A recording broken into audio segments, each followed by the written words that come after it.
আসসালামু আলাইকুম। সরাসরি ঢাকা নদীবন্দর launch speed and details Bangladesh Facebook page এবং ওই আর লঞ্চ লেবার ইউটিউব চ্যানেল থেকে যারা দেখছেন সকলকে স্বাগতম জানাই। আজ 18ই ফেব্রুয়ারি, রোজ মঙ্গলবার। আজ ঐতিহাসিক চরমনাই মাহফিলের রিজার্ভ ট্রিপে যাবে ঢাকা থেকে বেশ কিছু নৌযান, এবং পাশাপাশি যে সকল নৌযানগুলো আজকে ঢাকা থেকে ছেড়ে যাবে বিভিন্ন রুটের উদ্দেশ্যে, সেই সকল নৌযানগুলো দেখানোর চেষ্টা করবো। আশা করি পুরো ভিডিওতে আপনারা আমাদের সাথে দেখবেন। চাঁদপুরের প্রথম ট্রিপ সকাল 6টায় ইমাম হাসান, সকাল 7টা 20 মিনিটে সোনারতরী, সকাল 8টায় মেঘনারায়ণের ব্যানারে অগ্রদূত প্লাস চাঁদপুর ঈদগাহ ফেরিঘাটের উদ্দেশ্যে, সকাল 8টা 35 মিনিটে চাঁদপুরের উদ্দেশ্যে বগদাদিয়ার 7, সকাল 9টা 15 মিনিটে চাঁদপুর চরভৈরবীর উদ্দেশ্যে আবার যেমন একে ছাড়ার কথা ছিল, ছেড়েছি কিনা সঠিক বলতে পারছি না। সকাল 9টা 50 মিনিটে মিতালি 7 চাঁদপুরের উদ্দেশ্যে ছেড়ে গিয়েছে, সকাল 10টা 25 মিনিটে চাঁদপুর হাটের উদ্দেশ্যে প্রিন্স আওলাদ 6, সকাল 11টায় চাঁদপুরের উদ্দেশ্যে রয়েছে ইমাম হাসান 5, সকাল 11টা 45 মিনিটে চাঁদপুরের উদ্দেশ্যে থাকবে ইমাম হাসান 7। এছাড়াও সকাল 6টা থেকে রাত 12:30 নাগাদ চাঁদপুরের শিডিউলটা আপনারা উভয় দিক থেকেই প্রতি 1 ঘন্টা পর পরে পাবেন। পারহান 9 যাবে কালীগঞ্জ ইলিশার উদ্দেশ্যে, সকাল 11টা 45 মিনিটে নৌযানটি পুনরায় ইলিশা থেকে ছেড়ে আসবে রাত 10টায়। কালীগঞ্জ ইলিশার উদ্দেশ্যে আলোয়ালি 4 যাবে দুপুর 2টায়, নৌযানটি পুনরায় ইলিশা থেকে ছেড়ে আসবে রাত 10টা 20 মিনিটে। বিকেল 4টায় থাকবে এমভি সম্পদ এবং ইলিশার উদ্দেশ্যে, আগামীকাল সকাল 9টায় পুনরায় নৌযানটি ইলিশা থেকে ছেড়ে আসবে। এছাড়াও পাশাপাশি সকালের শিডিউল ইলিশার উদ্দেশ্যে দোয়েলবাকি 10, সকাল 7টা 30, সকাল 8টা 30 মিনিটে গ্রিন লাইন, সকাল 9টায় কর্ণফুলী 14, সকাল 9টা 30 মিনিটে পূবালী 7-এর ছাড়ার কথা ছিল। পূবালী 7 খুব সম্ভবত চরমনাই রিজার্ভ হয়েছে, তার পরিবর্তে যদি কোনো নৌযান ছেড়ে গিয়ে থাকে তাহলে ছেড়ে গিয়েছে সকাল 9টা 30 মিনিটে। দুপুরের শিডিউলে মিরাজ 1-এর ট্রিপ রয়েছে সুরেশন বলফতগঞ্জ নড়িয়ার উদ্দেশ্যে। চরমনাই ট্রিপের কারণে চরমনাই রিজার্ভ ট্রিপ যদি থাকে তাহলে তার শিডিউলে অন্য কেউ বা নাও ছাড়তে পারে। এবং মতলবের উদ্দেশ্যে গ্রিন ওয়াটার 7-এর ট্রিপ দুপুর 2টায় একমাত্র লঞ্চ মতলব রুটে চলাচলকারী। সে নৌযানটি অবশ্য প্রতিবারই মতলব থেকে রিজার্ভ হয়, তো এবার হয়েছে কি না সঠিক, যদি হয়ে থাকে তাহলে আজকে তার ট্রিপে অন্য কেউ যদি যায় তাহলে থাকতে পারে, না হলে কোনো নৌযান নাও থাকতে পারে। তো এই যে মোটামুটি ডে সার্ভিস যেগুলো নিয়মিত চলাচল করে সেগুলোর মধ্যে অবশ্য কিছুটা পরিবর্তন রয়েছে বা সার্ভিসে নাও থাকতে পারে, যেহেতু চরমনাই মাহফিলের রিজার্ভ ট্রিপের সময় এই অবস্থাটা আমরা প্রতিবারই দেখি, তো এবারও কিন্তু তার ব্যতিক্রম নয়। তো চরমনাই ট্রিপের কারণে বা যান্ত্রিক ত্রুটির কারণে শিডিউল পরিবর্তনশীল।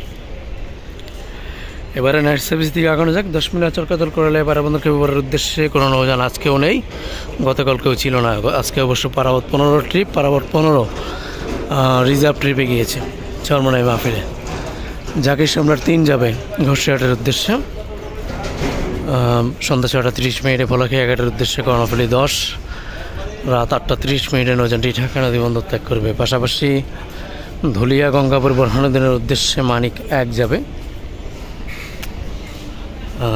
সন্ধ্যা 7টা 30 মিনিটে। এছাড়াও ধুলিয়া তেওলা দেবীর চর নাজিরপুর লালমোহনের উদ্দেশ্যে গ্লোরি অফ শ্রীনগর 7 আজকে সন্ধ্যা 7টা 15 মিনিটে ঢাকা নদীবন্দর ত্যাগ করবে।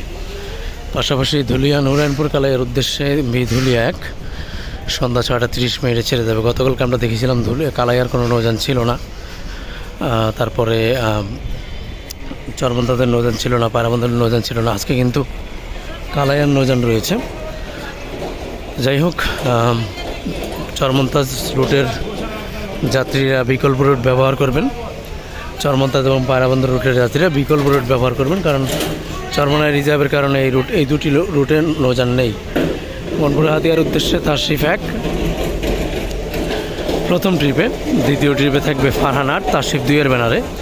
হাকিমউদ্দিনের উদ্দেশ্যে তাশরিফ 2 ছেড়েছে সকাল 8টায়, নৌযানটি পুনরায় হাকিমউদ্দিন থেকে ছেড়ে আসবে সন্ধ্যা 6টা 45 মিনিটে। মনপুর হাতিয়ার উদ্দেশ্যে প্রথম ট্রিপ ছাড়বে বিকাল 5:30টায়, দ্বিতীয় ট্রিপ সন্ধ্যা 6:30টায় ছাড়বে ঢাকা থেকে। প্রথম ট্রিপের নৌযানটি মুন্সিগঞ্জ ঘাট দিয়ে যাবে, এছাড়া বাকি ঘাটগুলো হচ্ছে উলানিয়া কালীগঞ্জ ইলিশা বিশ্বরের দৌলত খাঁ হাকিমউদ্দিন তজুমউদ্দিন হয়ে মনপুরা হাতিয়ার উদ্দেশ্যে যাবে। এছাড়াও আজকে দৌলত খাঁ হাকিমউদ্দিন মঙ্গল শিকদার হয়ে তজুমউদ্দিন মঙ্গল শিকদার হয়ে চরফেশনের উদ্দেশ্যে কর্ণফুলী 13 যাবে প্রথম ট্রিপে। দ্বিতীয় ট্রিপে থাকবে এমভি কর্ণফুলী 12।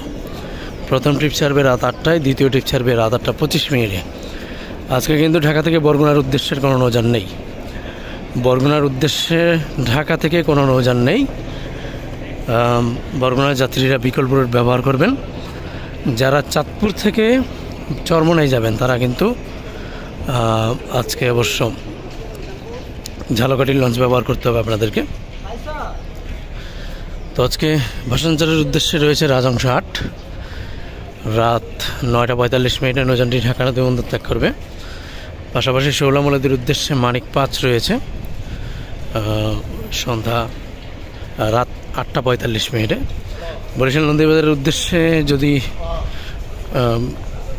নৌযান থাকবে অবশ্য, খুব সম্ভবত থাকবে যদি চরমনায় রিজার্ভ না হয়ে থাকে। যদি চরমনায় রিজার্ভ হয়ে থাকে তাহলে তো থাকবে না। আর ইনশাআল্লাহ বিকালবেলা আমি আসবো, বিকালবেলা আপনাদেরকে সরাসরি আপডেট দেওয়ার জন্য আসবো।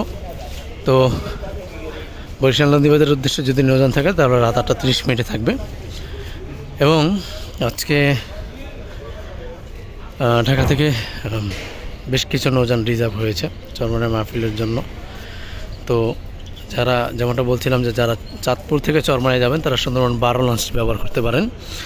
সুন্দরবন 12 লঞ্চটি রাত 12:30 নাগাদ চাঁদপুরে ঘাট দিবে, তারপর সেখান থেকে চরমনাই হয়ে বরিশাল যাবে, ঝালকাঠি যাবে। ঢাকা থেকে রাত 8টা 30 ঢাকা নদী বন্দর ত্যাগ করবে। আজকে ঢাকা থেকে বরিশালের উদ্দেশ্যে কীর্তনখোলা 10 এবং পাশাপাশি কুয়াকাটা 2 এর ট্রিপ। তো কুয়াকাটা 2 এবং কীর্তনখোলা 10 দুটি নৌযানই কিন্তু রিজার্ভ ট্রিপে যাচ্ছে। তো সেই ক্ষেত্রে তাদের প্রক্সি ট্রিপে আজকে কুয়াকাটা 2 এর প্রক্সি ট্রিপে যাবে এমভি পারাবত 11 এবং পাশাপাশি শুভরাজ 9। পারাবত 11 রিজার্ভ হওয়ার কথা থাকলেও লোক সংখ্যা কম হওয়ায় রিজার্ভ ট্রিপটা বাতিল করা হয়েছে। তো পাশাপাশি তো আজকে ঢাকা থেকে পারাবত 11 যাচ্ছে প্রথম ট্রিপে, দ্বিতীয় ট্রিপে থাকছে শুভরাজ 9। কীর্তনখোলা 10 এবং কুয়াকাটা 2 এর ট্রিপে দুটি নৌযান যাচ্ছে। এবং আজকে চরমনাই রিজার্ভ ট্রিপে সুরভি 7 থাকবে, পাশাপাশি পারাবত 12 এবং কীর্তনখোলা 10 প্রতিবারই থাকে, এবারও রয়েছে। এবং পাশাপাশি অ্যাডভেঞ্চার 9 এবং সুন্দরবন 16। সুন্দরবন 16 সকালে ছাড়ার কথা, এখনও অবশ্য ছাড়েনি। সকাল 8টায় ছাড়ার কথা ছিল, তো অবশ্য 8টা 9টা সিলেটের একটি কাফেলা নিয়েছে, যেটা আগেই আমরা জানিয়েছিলাম। তো সকালেই ছাড়ার কথা, অবশ্য এখনও ছাড়েনি নৌযানটি। খুব সম্ভবত যতটুকু জানলাম যে একটা কাফেলা জামে আটকে রয়েছে, সিলেট থেকে আসছে, সেই কাফেলাটা আসলেই খুব সম্ভবত ছেড়ে দিবে। মোটামুটি লোক সংখ্যা রয়েছে নৌযানটিতে। তো সুন্দরবন 16 যদি দিনেই ছেড়ে যায় তাহলে রাতে অবশ্য পূবালী 12, পাশাপাশি অ্যাডভেঞ্চার 9, কীর্তনখোলা 10, পারাবত 12, সুরভি 7 এরা থাকবে রিজার্ভ ট্রিপে। এবং প্রিন্স আওলাদ 10-এর থাকার কথা রিজার্ভ ট্রিপে, আমরা বারবারই শুনেছি প্রিন্স আওলাদ 10 রিজার্ভ হয়েছে। তো প্রিন্স আওলাদ 10-এ কিন্তু কোনো ব্যানার ট্যানার লাগানো দেখছি না। পূবালী 12 থাকছে রিজার্ভ ট্রিপে। আমরা গত চরমনাই ট্রিপে ছোটো মাহফিলে দেখেছিলাম যে অ্যাডভেঞ্চার 9কে তারা করতে করতে সদরঘাট পর্যন্ত তারা করেছিল। এবার অবশ্য আমার যাত্রার সঙ্গী হিসাবে পূবালী 12 থাকতে পারে বা অ্যাডভেঞ্চার 9 যে কোনো একটি। আওলাদ 10 রিজার্ভ ট্রিপে যাচ্ছে না, আওলাদ 10 রিজার্ভ ট্রিপে যাচ্ছে না। শোনা গিয়েছিল যে আওলাদ 10 রিজার্ভ হয়েছে, কিন্তু আওলাদ 10 রিজার্ভ ট্রিপে যাচ্ছে না কোনো কারণবশত হয়তো বা। বরিশালের প্রায় 7টি নৌযান রিজার্ভ রয়েছে এই চরমনাই মাহফিলের রিজার্ভ ট্রিপে। মোট 7টি নৌযান অবশ্য রিজার্ভ হয়েছে। সেখানে কুয়াকাটা 2 ফতুল্লা থেকে রিজার্ভ হয়েছে, পাশাপাশি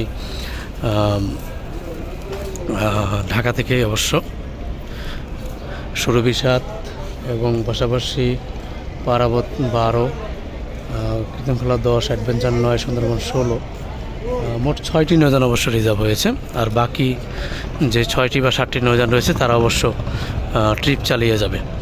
তো আজকে বগাবটুয়াখালীর উদ্দেশ্যে রয়েছে এয়ার খান 1 নৌযানটি ঢাকা থেকে ছেড়ে যাবে সন্ধ্যা 7টায়, এবং পাশাপাশি আজকে ডামুডার উদ্দেশ্যে যদি কোনো নৌযান থাকে তাহলে রাত 10:30টায় ছেড়ে যাবে। সুরেশ্বরের উদ্দেশ্যে যদি কোনো নৌযান থাকে তাহলে রাত 11টায় ছেড়ে যাবে। যেহেতু চরমনাই মাহফিলের রিজার্ভ ট্রিপ, সুরেশ্বরের সবগুলো নৌযানই রিজার্ভ হয়েছে। তো এই ছিল আজকে সদরঘাট। ইনশাল্লাহ বিকেলবেলা আপনাদেরকে সরাসরি আপডেট দিব। সবাই ভালো থাকবেন, আল্লাহ হাফেজ।